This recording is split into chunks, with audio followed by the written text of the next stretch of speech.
কোনো একদিন এদেশের আকাশে কালিমার পতাকা উড়বে, সেদিন সবাই খোদাই বিধান পে দুঃখ বেদনা ভুলবে। চিৎকার করে বলেন ঠিক কিনা?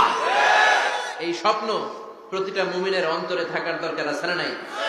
ইসলাম বিজয়ী শক্তির মসনদে বসুক, এটা যে সহ্য করতে পারে না, অন্তর থেকে যে এটা চায় না, ও মুমিন নয়, ও মুনাফিক। চিল্লায় বলেন ঠিক কিনা? এজন্য বিশ্বনবী বললেন, আফদালুয যিকরি লা ইলাহা ইল্লাল্লাহ। জিকিরের জগতে সব চাইতে শ্রেষ্ঠ জিকির হলো লা ইলাহা ইল্লাল্লাহ। এজন্য সব সময় এই চমৎকার শ্রেষ্ঠতম জিকিরটা দিয়ে জিহ্বাটারে ভিজায় রাখার দরকার আছে না নাই?